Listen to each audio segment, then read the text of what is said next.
Alex, how the hell are you? I'm perfect. Thanks, guys. So I'm wearing my glasses. We're joined today by Randall Briggs, who, among lots of other things, is a robotics engineer currently at a humanoid robotics company. But that's not why we're talking to him today. Randall recently has started doing a talk track lecture series at MIT about machining. And as soon as it went out, everybody kind of in the manufacturing machining space lost their mind. I think you got like 5,000 likes just on the first one of being like, hey, why isn't anybody talking about machining? And so, Well, that's really great. That's really great, Joel. But before we get started, I have a question about something I found on Randall's X account, and it was you pulled out a passage from a book and a quote attributed to Kelly Johnson that states, "An airplane that looks beautiful will fly the same way." So, since I guarantee you, 100% of the people who listen to this podcast will have grown up asking themselves and asking their best friend this question: what is your favorite airplane that would fit this Kelly Johnson statement? Come on. I was thinking about that, and everyone. It's the tweet that I quoted was from a designer, Christoph, I believe, and he was just pointing out. He's every day he's been tweeting out some beautiful things, and that day he decided to do an aerospace edition, and it is remarkable, like how gorgeous those kinds of machines are. And then it goes back. Then the question becomes: are they beautiful because we appreciate them, or just are they inherently beautiful in their design? But I think that I think they are inherently beautiful, and it doesn't matter whether you're an engineer or not. You appreciate that there's something kind of majestic and amazing about those aircraft.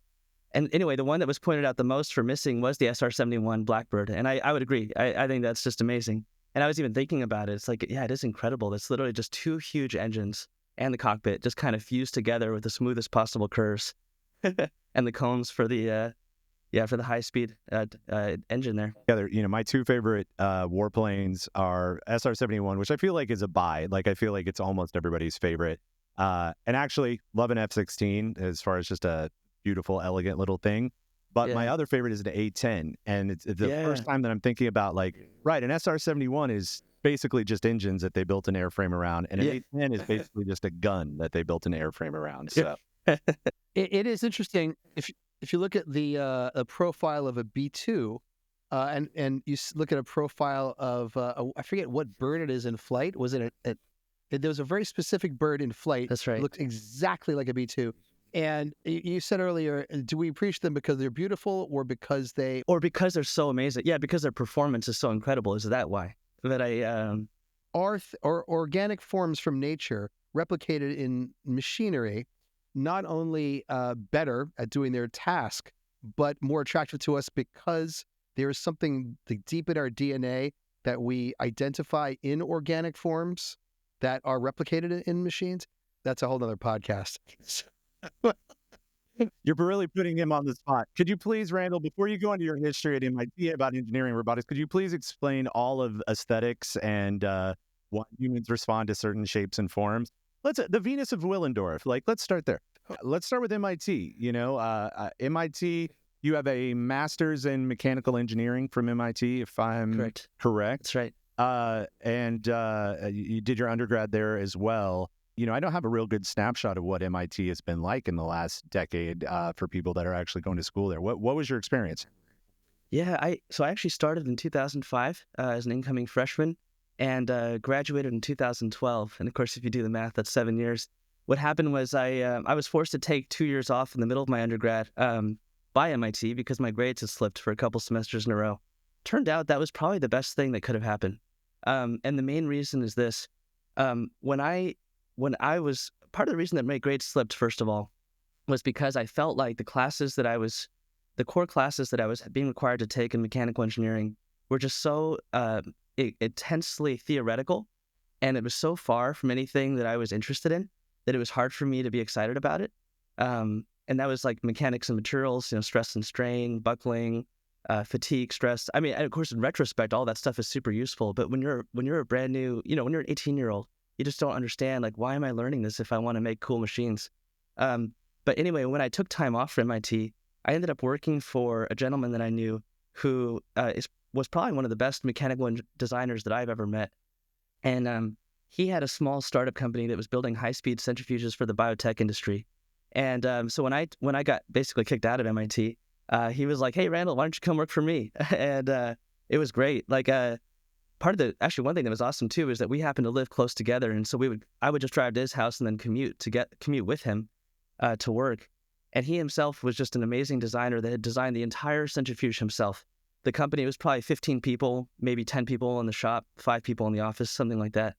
Um, but it was very hardcore, intense engineering. And all of a sudden, the classes that I had taken at MIT became super important. When this machine is spinning at 20,000 RPM and you don't want it to explode next to you, the stress and the strain is super relevant, or the dynamics and the stability and the resonance frequency. All of that is like visceral when it's life or death. But yeah, that actually was a huge turning point for me. And the other reason it was a big turning point was because not only did I now appreciate why those classes were being taught, which I had not really been told before, or I didn't have that perspective before, but also I got to really be hands-on and talk to the shop guys. And that was awesome. Like, because up to that point, I did not have a hands-on background in high school like a lot of the kids now in FIRST Robotics are doing, actually working with tools, or back in the day with shop class or woodworking or whatever it may have been, or fixing their car. I didn't really do much. And so when I came to MIT, I was pretty green in that regard. I remember one of my first days on the job, one of the shop guys asked me to go get a crescent wrench. And I was like, "What's that?" And yeah, I feel silly, but not to put you on the spot, but like, yeah, that doesn't go with the normal archetype of somebody who goes to not to MIT necessarily, but gets into mechanical engineering. Usually it's like, hey, I had this like upbringing where I was repairing or building or breaking things all the time. Like, what called you to it if you hadn't had all that hands-on experience? It's a good question. I mean, actually, okay, so for me, it's funny. One of the first things that got me interested in engineering actually was watching this old computer animation VHS that we had. And in it, they had this one section that was like both 3D animated robots as well as the actual robots. I didn't know what they were, but they were just walking robots, jumping. They would do backflip and things like that, or front flip actually. But anyway, it turns out it was video clips from Mark Rabert's lab at MIT. So there was, and he's the guy that founded Boston Dynamics. So he was one of the very early pioneers in making legged, dynamically stable robots, or robots that could actually walk without being statically stable, meaning that they don't have to plant their feet and just stand there, but they can actually do pretty amazing things. And just seeing that as a kid, I was like, "That's so cool! I want to do that." And I think that going into college, on the one hand, I was also interested in defense. I would say I was a pretty patriotic young person, and so I really felt like I wanted to serve this country somehow, and I felt like maybe the best way I could do it is to design fighter planes. What I realized, though, is that even if you want to be in aerospace, most of the engineers, the vast majority that are working on those projects are mechanical. Only a few real hardcore aerospace engineers are going to be the people designing the airframe, the aerodynamic structure of it, or the overall structure, the aerodynamic surfaces, all the CFD, that kind of crazy stuff. So, but for most of it, it's just mechanisms, nuts and bolts and mechanisms, and that's going to be mechanical engineering. And so I realized that it was probably a more general choice to do that. And I think I'm glad I did overall, although I really still love aerospace. So you are working at this centrifuge company, which is a very Cambridge, Boston kind of business. Like, I have a centrifuge I built in my backyard, and that's my whole business. Like, yeah, don't worry about it.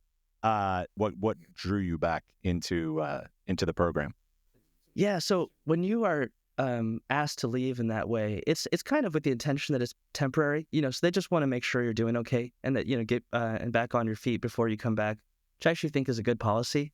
One of the other very important things that I did while I was away was I took a class at Harvard called The Art of Electronics, which is pretty well known based on the text, named after the textbook as well, that was written by Paul Horowitz and I think Francis Hill.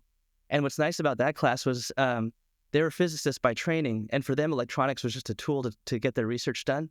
And so they purposefully designed this class to be not theoretical to a bare minimum, like whatever you need to literally build the circuit and make it work. And that turns out to be probably the best way to teach it, for most people, especially if you want to actually make things.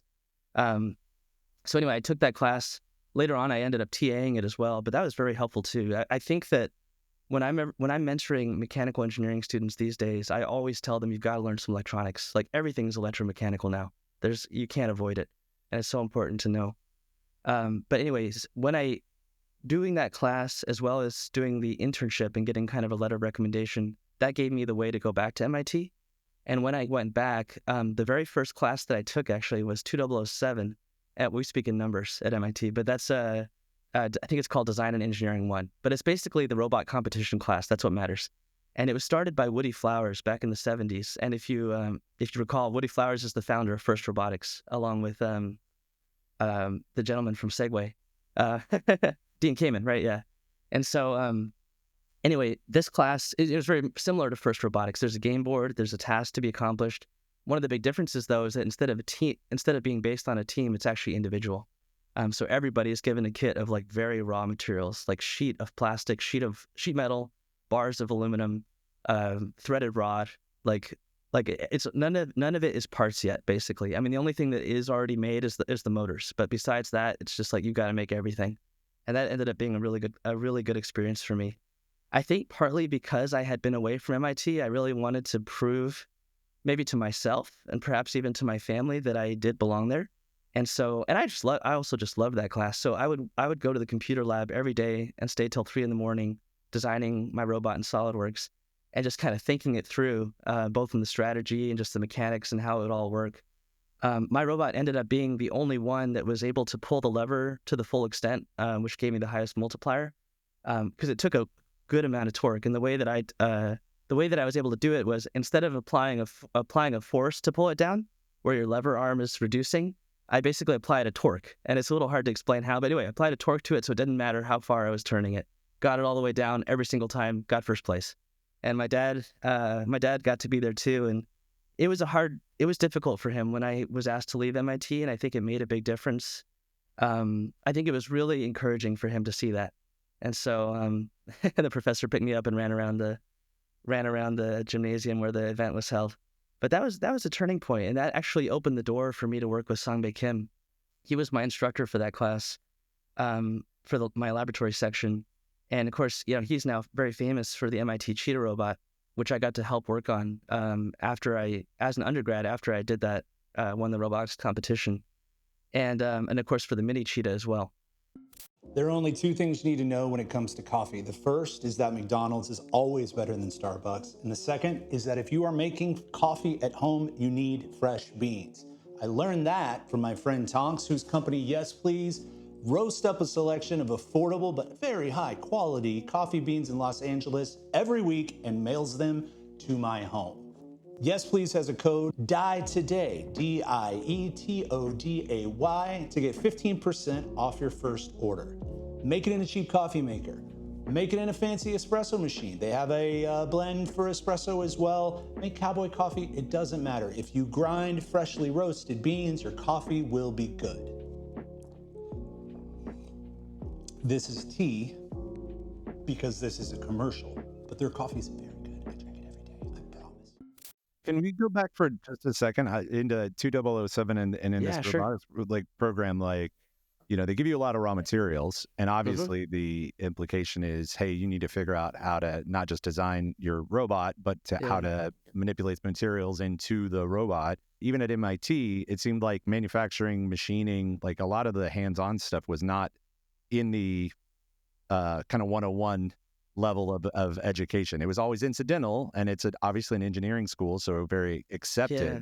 But Yeah. is that where some of the genesis of you being like, hey, we need to actually have some direct machining and manufacturing tracks at MIT started? Yes. Yeah. And I'm trying to recall, how much actual instruction there was in that class. I mean, definitely I did end up using both the lathe and the mill extensively, all manual for that class, I think. I don't think I used CNC at all. I know this is, 7-8 years ago or whatever, but what's MIT's machine shop like? Actually, amazing. Okay, that's what I Amazing. want to hear. I want to hear like the world's best, but yeah. And it's not just one, it's like you can go to make.mit.edu and you can see the list of all the shops there. I was showing the students in my class, there's probably 30 or 50 around the campus, and they're all very well stocked.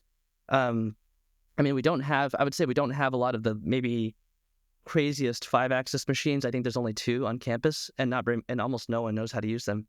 But there's actually a lot of resources. But the thing is, those machine shops, and I've been talking to the technicians about it, they are largely empty now. Except for the required classes, the students are not going in and doing stuff on their own.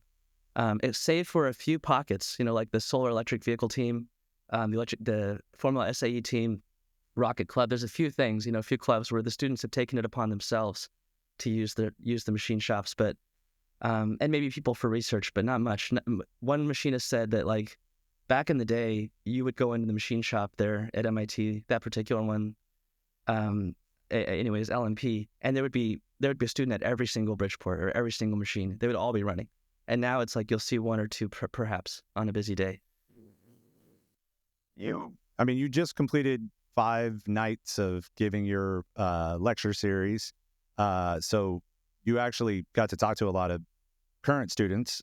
Do you get a sense of why they're not personally doing so much hands-on work? Like what there's obviously something culturally has changed. Do you have a sense of what that might be? I think there's a couple things. Part of it is definitely the prevalence of 3D printing, which is not in itself a bad thing. I actually just got an email from a former student of mine who's now a professor at UT Austin, and she was saying that a lot of her mechanical engineering students will always just default to 3D printing for making everything, and that works a lot of the time. I'm honestly not against. I'm very pro 3D printing and knowing how to use it well. But there are times where just because of the material properties or the surface finish or the precision, or for many, several other reasons, you kind of need a machined part. And if you don't have that tool in your toolbox, maybe you don't even think to use it. So I think that for most of the students, the reason why they're not machining is simply because they don't know how, and they never have done it before.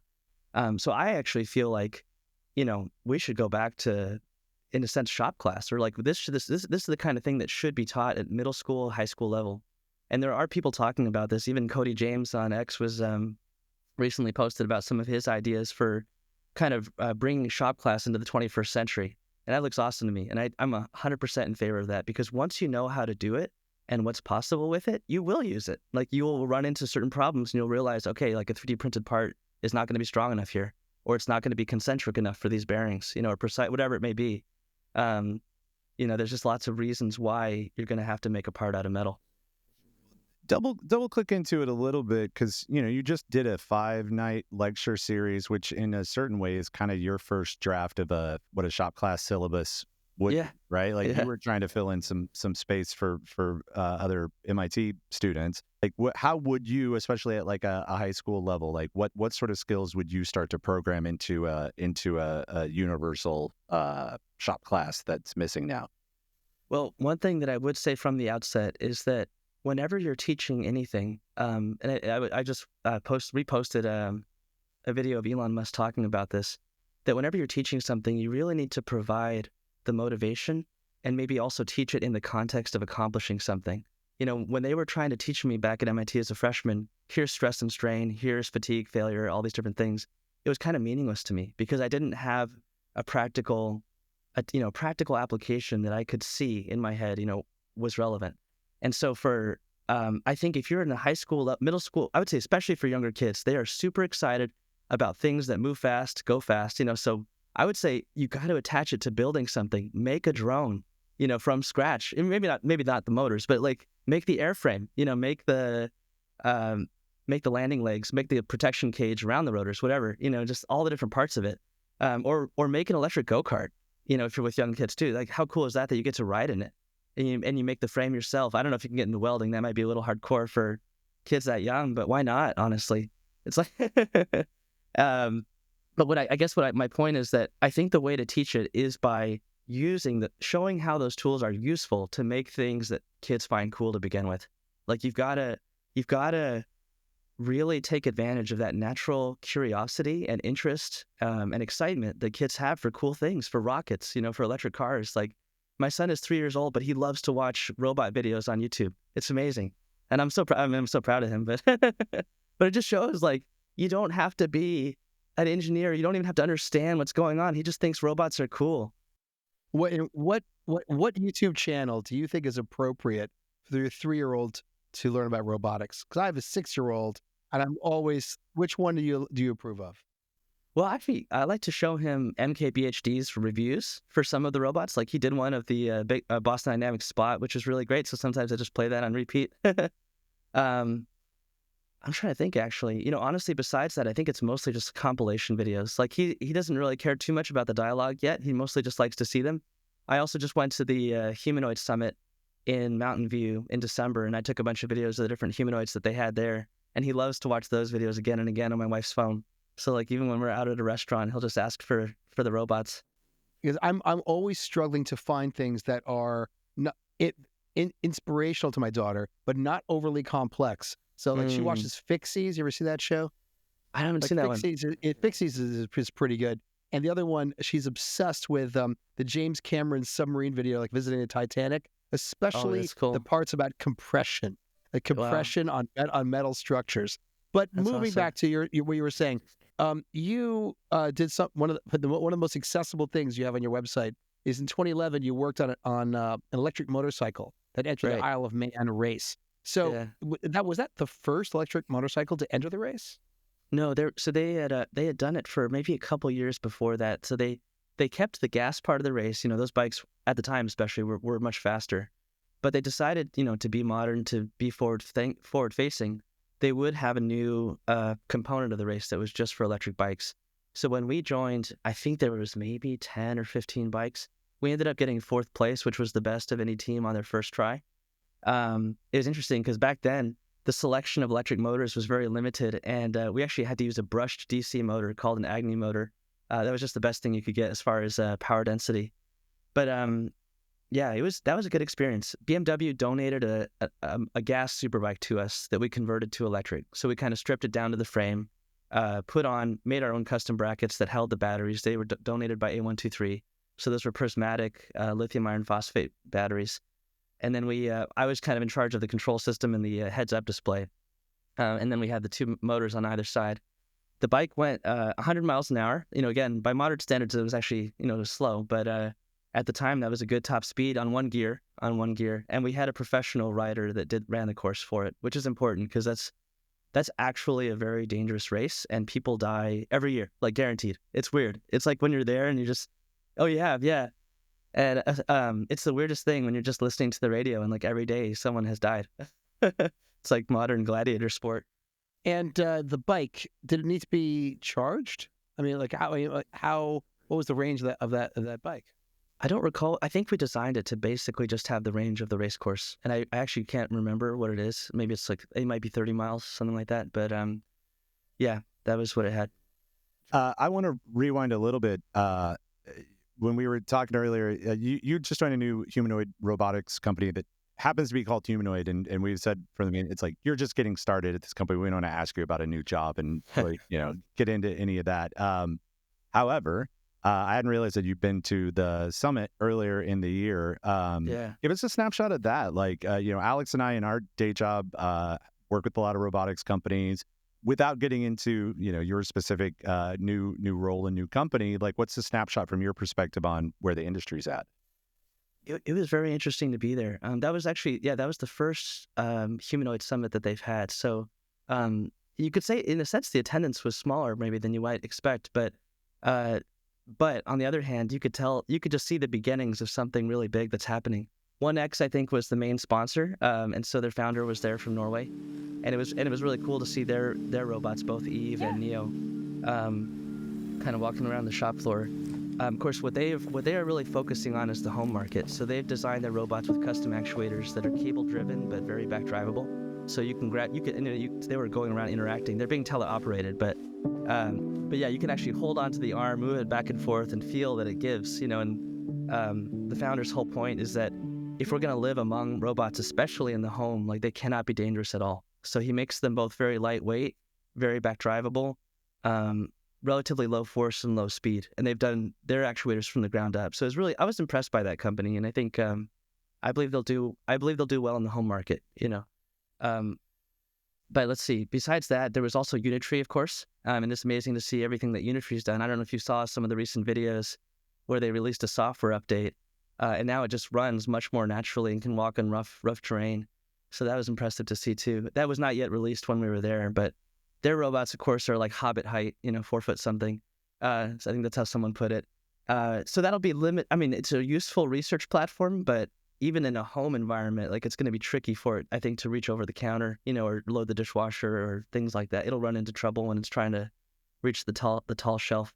But yeah, it's exciting to see that. Besides that, there was a lot of actuator companies doing strain wave actuators or strain wave gearboxes, tactile sensing companies. That was interesting to see. They're extremely sensitive now in what they can detect and have a huge dynamic range, some from milligrams all the way to kilograms of force. There's been a little bit of a pivot from the sensor and the sensor space that was hoping AR and VR was going to take off more. There was actually quite a bit of progress in that sector in the last decade, but not a lot of use for it. And now robotics is giving them a market. I mean, there was one guy I remember too. I forget his name right now, but this is still at early stages. But he was presenting some polymer-based artificial muscles that he was working on, and they were extremely impressive, like unbelievably energy efficient, very high force density, remarkably, like pliable, but they can be stiffened when you change the electric charge.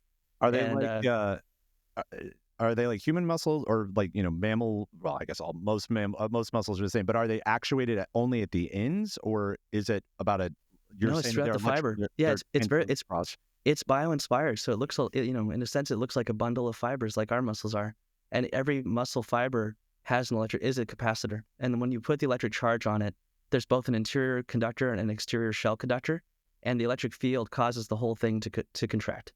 And so, it can produce some pretty impressive forces. He's still at an early stage where I think he's only working with a few fibers at a time, but like there's promising work being done there. And I wouldn't be surprised if in the future humanoid robots are using something along those lines, because I think what makes us both very dexterous and capable of applying high forces while being very soft and gentle is the fact that we have, soft muscles instead of gearboxes and metal limbs. So I think if you could have something like that where, you have maybe you still have a metal skeleton for the robot, but there's polymer bundles of muscles, with a soft kind of artificial skin over it, like you could really get to something that looks like an android.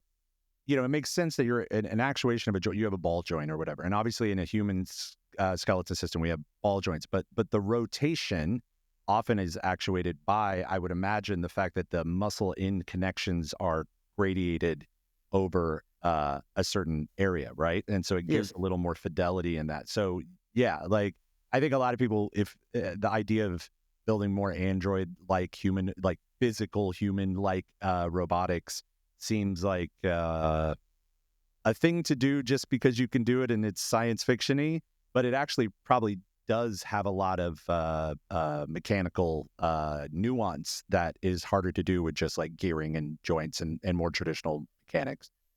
Yeah, what I would say too is that like, polymer-based muscles and that kind of thing would not work without neural network-based control. Like if you had to use,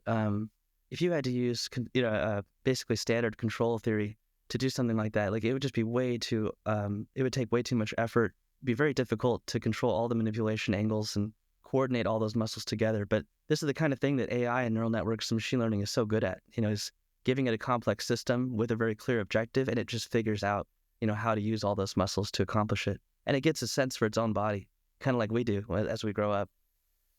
Alex, I had one more super nerdy question, but I think you I've got all the nerdy questions. Go ahead, Joel. All right, here's my other nerdy question. So you were talking about, I forget the name of the company, but they had their humanoid is Hobbit size, smaller. Yeah, Unitree. Yeah, is in the current state of the art. Like I would think that scaling that up, obviously after a certain dimension, they would be totally different. But I would think that the kinematics, is that the right term? Or like the mechanics of the balance and a lot of that stuff, the difference between 4.5 feet and 6.5 feet, I wouldn't think would be very different.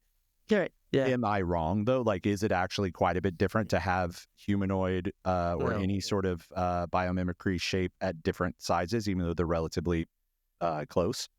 I mean, it certainly makes. I mean, there is some difference in the time scales involved, and the control loop, kind of how tight that needs to be. But no, between 4.5 feet and 6.5 feet, it's not a big change. That's definitely doable with the same technology. I think the reason that they've started small was probably for cost and maybe to make it shippable. I don't know how they send it, but I don't know if you remember episode 1, Star Wars, how the droids come out kind of like in a fetal position, but I'm guessing that's how they send it, just in a big box. Whereas Figure, like Brett posted recently, their humanoid robot, and it's lying flat like a coffin. So it's this giant box that has to be sent. I mean, who knows how heavy it is. But that's my guess, is I think that Unitree was trying to enter the market at a level where avid hobbyists or researchers, or honestly, even other humanoid companies are probably buying them just to test it out. All right. Okay. So, all right. Are you familiar with the works of Rodney Brooks? Oh, yeah, absolutely. So Rodney Brooks wrote his 3 Laws of Robotics. He published in 2024. And one of the things he states is that, and I'm just going to read it, is that technologies for robots need 10 plus years of steady improvement beyond lab demos of the target tasks to mature to low cost and to have their limitations characterized well enough that they can deliver 99.9% of the time. Every 10 years gets another 9 in reliability. So he was the guy behind the first, like, the most popular commercial robot of all time, the Roomba. So Right. he's wrote these in response to the most recent hype cycle around humanoid robots. Yeah, And right. companies like Figure and others talking about, imminent deployment at scale. Right. Do you have a point of view regarding, I mean, I'm guessing that you clearly believe humanoid robots are deployable on some timeline, but how do you feel about Rodney's position about the 10 years from lab to commercialization at scale? It's hard to say. It's really hard to predict. Things are, that's going to be unlocked much more at the software level than the hardware level. I think we're already basically there. At the hardware level, there's going to be some fine tuning that needs to be done, but it's much more about the control policies that are going to be used to actually do all the manipulation tasks. And when I was at the Humanoid Summit, I saw some really impressive work being done in that regard. There's a company called Physical Intelligence that you may have heard of, and their whole thing is that they're trying to make a foundation model, like ChatGPT is a foundation model, but for the physical world. So they just feed into their compute cluster. I don't know if it's tens of thousands or 100,000 hours of video of people accomplishing things. And part of it's teleoperation, but other I think a lot of it is teleoperation actually. But whatever the case, what that's produced is already something pretty impressive. They have robots that are able to fairly adeptly fold laundry. I mean, it's slower than us for sure, but it's you can tell that it has some amount of intuition and intelligence. Like when it messes up, it fixes it. When it doesn't quite look right, sometimes it just starts over. It'll unfold the t-shirt again and then try one more time and get it right. And then when it's satisfied with how it looks, it slides it over to the end of the table and starts with a new one, grabs it out of the bin. So that's going to be, a lot of the challenge is going to be on the manipulation and control policies. But NVIDIA is also working very hard on this. They're both trying to produce these, they are trying to both train models internally, but they are also producing the chips and the software for all these other companies to do it themselves. So I think there's enough effort and work being done on it that it will be solved. I don't know. It is hard for me to say, timescales. I think especially when things are changing so fast. Of course, my company is trying to do it much faster than that. So I would say I am optimistic. So I think people are going to be surprised, and that humanoid robots will be accomplishing useful tasks that make economic sense to use a humanoid robot within the next couple of years. Yeah. And as you said, you thought that the hardware today was pretty much baked to software problem. So at the current state of the art, a smaller humanoid like a Tesla Optimus or some of these units from Unitree, the batteries at the current state of the art, how long will they last performing basic tasks? I don't know. I can't remember what Tesla Optimus has claimed. It might be 4 hours, but they've designed it so that their robot can find its own charge port, and then just it's like a hook that goes into the back, so it just turns around and sits down on it and charges itself. So they will be, and obviously you could just have 2 of them then, so you can have one charging, one operating, even if it is only 4 hours. I'm sure they'll be able to charge faster than that. So I'm not too worried about the battery life. I mean, it does matter for sure in the cost calculation, but I think 4 to 6, maybe even to 8 hours is going to be reasonable. Yeah. So I too am an optimist, but it must be said. So I used to work in the autonomous vehicle sector, and when we were looking at the power draw of the compute, it was a real it was enough of a factor that as of 2-3 years ago, and even quite recently, a lot of companies want to use hybrids because they don't have to worry about the power draw. And it's easy to say, oh, you could just have two of them, but now the capex of the second unit, and then of course the footprint of having to maintain. Anyway, I think it's solvable. I'm not entirely convinced that the hardware issue is fully baked, or at least it's baked sufficiently that there is a clear path to productization and commercialization. There's more work to be done, no doubt. But I just think I think more of the challenge is on the software side, as far as getting to useful work being done by the robots. I mean, I don't know if you've seen the Aloha robot arms that Stanford developed. So these are they're parallel jaw grippers, so very, very basic, literally 1 degree of freedom, open and closed. Looks like crab pinchers or something like that. But when a human is controlling those with teleoperation, they can do remarkably dexterous tasks. They can load the dishwasher without a hitch, without dropping a single dish. They can fold the laundry very accurately. They can go open cabinets, pull a glass out. I mean, you would be very surprised at what is possible with very, very limited hardware. Like, that's inexpensive, super simple. I mean, like, the Tesla hand has 22 degrees of freedom. This is one. And yet you can do almost anything you would want to do with it. So I don't think we're that hardware constrained. I mean, yeah, batteries might be one part. It's definitely a part of it. But even then, it's more a matter of cost. Like, you could always put more batteries in the thighs, this room. So you can, it doesn't have to be only in the chest cavity. So of course that brings up the cost to a certain degree, but I don't know. I don't know enough to say something definitive about that. And it certainly will matter, especially like you said, for the compute. That is an open question. I remember that for Tesla, when they hired the chip designer from Apple, Elon gave him a budget of 750 watts for the inference computer. And I believe they stuck to that. So I don't know. I think NVIDIA is highly capable as well. I'm sure that apparently they're going to be releasing some some computers that are specifically for humanoid robots. I actually think that the way that Qualcomm has been the provider of chips to so many smartphones, I think NVIDIA will be that way to humanoid robots. I think most humanoid robots will probably run NVIDIA hardware. And so I think they're going to throw the engineering effort and money at it to get it down to energy efficiency that's necessary. One of the things I've only seen the two lectures that you've put up, but there was some sections about the history of machining that I really enjoyed as well. Another reason that people should go look at it, just kind of walking through. You went to, what was that museum that you were in that the docent was bringing you around? What was the tour was at the American Precision Museum in Windsor, Vermont. And it was really that is the mecca for people that are in precision machining. Yeah. It was really cool to just see him go, like, here's a lathe that looks almost exactly the same, but here's completely how it revolutionized like a whole new, sector of gun stocks or whatever it might be. But when you were going through in that section and trying to give people a snapshot of the history of machining, what were some of the more surprising things that you learned about, like, the full, what do we call this, 2,000 or 3,000 year history of machining? What caught you by surprise? Well, I think one of the big reasons why I wanted to show the historical development of machine tools to the students was to make them more approachable. Because I think if you just walk up to a 5-axis DJM Mori, crazy $1 million machine now, that's super complex with crazy ball screws and magnetic sensing everywhere.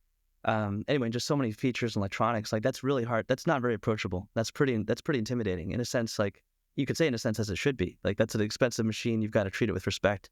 Very powerful too. I mean, it has enough safety features. It probably won't hurt you. But I think that it helps if you look at the early lathes or the early mills. Okay, I can understand that. It's like, it's just a couple pieces of metal that are moving, and back then they didn't have very sophisticated, obviously there was no electronics in the early days. So it was all hand powered or water powered.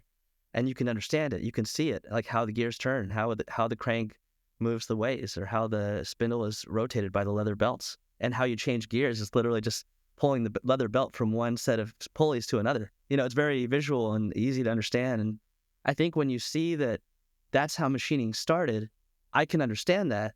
Now you start to see the transition to how we got to what we have today. And it just makes it, I think, easier to understand and more approachable. So that's the main reason that I wanted to teach the history. I don't know, as far as I think one thing that was surprising to me maybe was that the Bridgeport mill, which a lot of us, in hard tech would know by name. It's like the Kleenex, right? It's just a knee type mill. People will just refer to it as the Bridgeport. It's such a common, successful form factor. But I think what impressed me the most was that I forget his first name, but Mr. Bridgeport himself, he basically designed and built that whole machine himself as one person. So I was impressed that one person could take a big leap forward in a whole industry that is still being used today. They have the Bridgeport serial number 1 there at the American Precision Museum, as well as his prototype device that used to be in his garage. And I forget now the year that it was released, I think early 1900s, but man, that's had a lasting power. And you still, at MIT, if you walk around, a lot of the machine shops, they still have Bridgeports from the 70s and 80s. They're doing great. Some of them have been upgraded with CNC controls, but they're working just fine. So yeah, I think, to me, I'm excited by that one person can make a big difference, make a big jump and improvement in a whole industry. There's a somewhat analogous thing in woodworking where there are a few historians that go back and look at benches, basically, and can often find, which is crazy because they are wood and not steel or iron, and they don't last as long. Can often find like a specific bench where they'll say, "Oh, this one carpenter in the 1700s built this one bench that allowed this curve that then caused this chair design to become popularized, but because before that there was no way to automate it or mechanize."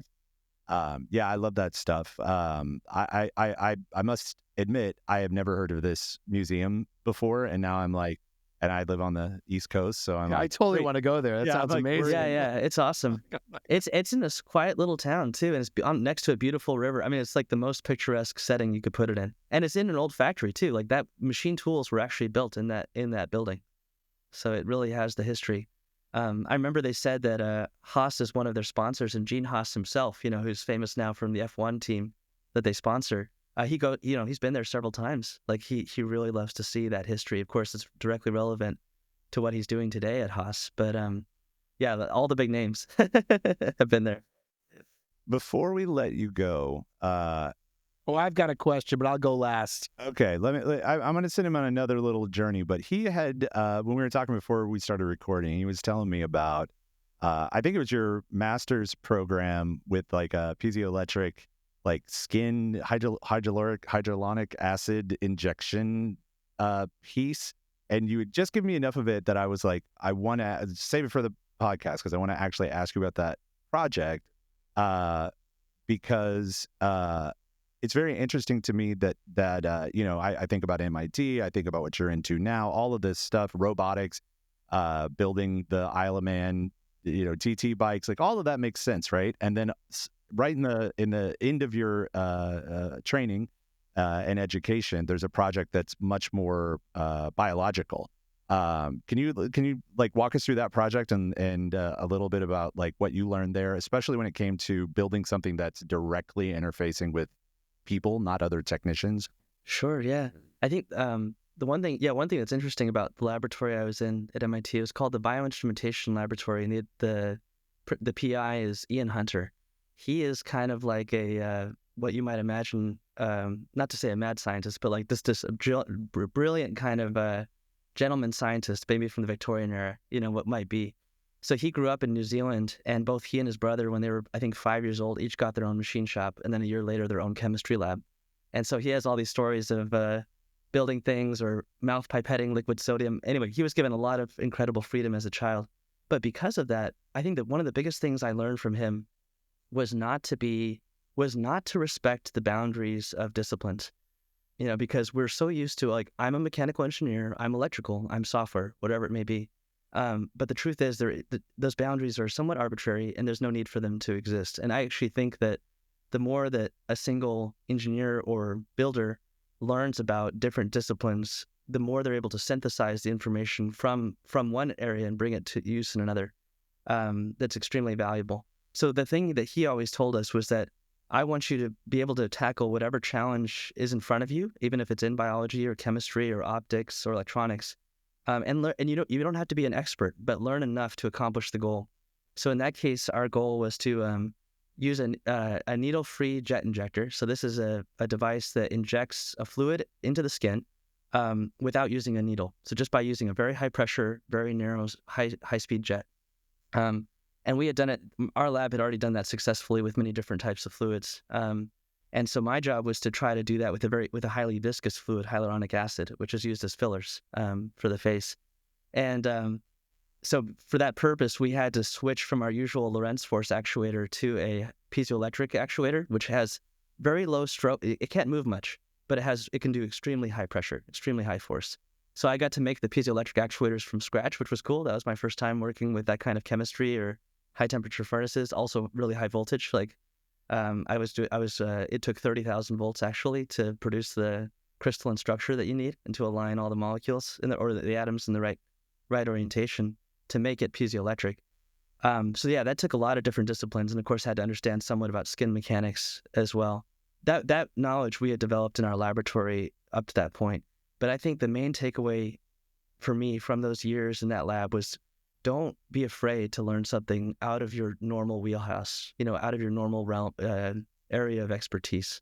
Like there's especially, and I would say this is even more true now with AI, like the fact that you can go to, Claude or ChatGPT, O1 Pro, and ask them PhD level questions about almost anything and get a clear answer, and even ask it to explain it to you. And it's like you're talking to a world expert. I think that generalists are going to be more and more common, and that AI is going to be a wonderful tool for people to get outside of their area of expertise or training and learn at least enough that they need to know to accomplish something in an adjacent field.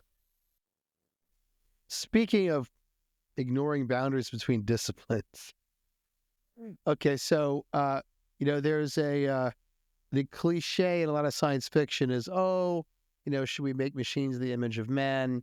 And the most recent Alien films, which are generally quite terrible, do have this like kind of tension between characters, like, can we create machines and androids, yada yada. But I'm fascinated by those people like yourself, who are people of faith, who do hands-on work with engineering technology to build things, and yet who retain faith in like a higher power. How do you reconcile, the extraordinary advances in artificial intelligence and LLMs and humanoid robotics, and certainly like muscles that are the polymer muscles? How do you reconcile that with your faith? That's a really good question, and I kind of sometimes I'm like, yeah, is it all okay? And I don't know. I'm not. To me, I just see them all as tools. Even though they are becoming more human-like, or they've passed the Turing test, or it's like you said, it's built in a human form. I don't know. To me, I just feel like these are just extensions of technology that help people live their lives as human beings. I'm actually really excited about humanoid robots, both, I would say, in two regimes in particular: helping with dangerous jobs that might normally be very difficult and dangerous for humans to do, and taking that over to prevent injury and to prevent injury or death. And also, like, I think in the home, I am excited about the companies that are focused on the home, because I think that, especially since the 70s, since we've had two, both the father and the mother oftentimes working, it would be really, really helpful if someone could be there taking care of all the chores around the house. And I think that could help families, that could help children, that could just kind of relieve a lot of stress and pressure. So I don't know if that answers the question directly, but to me, I just feel like if the purpose of the technology is to help humanity, I have no problem with that whatsoever. And I believe, being a Christian, I believe the Lord has no problem with that either. I believe that actually a lot of these technologies are given by Him to help us to relieve human pain and suffering. I remember I talked to one older Christian man that had been a mentor to me, and he was talking specifically about psychiatric medications and how he felt like those were a gift from the Lord. and that a lot of those actually really can help, and relieve suffering. And some of them work magically well and can really save a life. And so I don't know. When I see no problem or inherent conflict between technology and faith, if it's helping humanity. I love that as a place to end. I agree with you.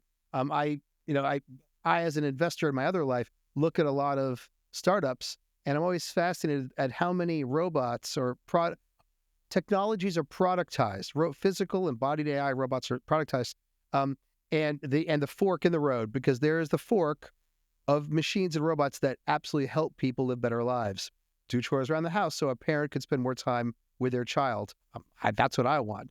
Whereas there's the other one, which is replacing people at tasks that make life worth living, and I'm opposed to that. So I like your answer. It's an optimistic one. Yeah, to me that's the measure. Is if it's helping people, if it's making people's lives better, making them happier, their well-being better, families stronger, I see no problem. I'm literally just running through 30-year-old Sunday school, and I'm trying to remember if there's any specific verses that says if God created man in his image, that there's some sort of rule against man creating more men in his own image. Well, you might be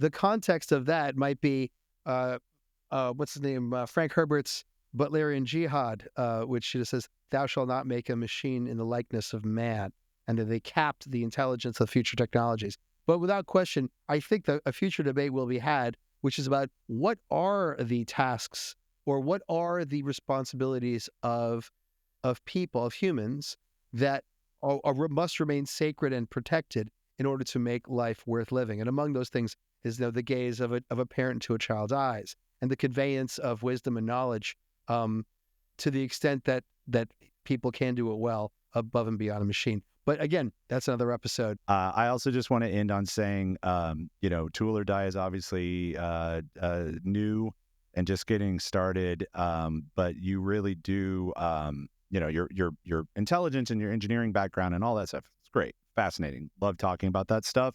But really salute you for taking the time still early in your career to turn around just to a generation right behind you and go like, okay, Right. let me help you. Let me show you what I've learned. Let me fill in some blank spots that I wish somebody would have filled in for me. And recording these and putting them online and sharing with everybody, like it's a very good look. So Thank you. good job.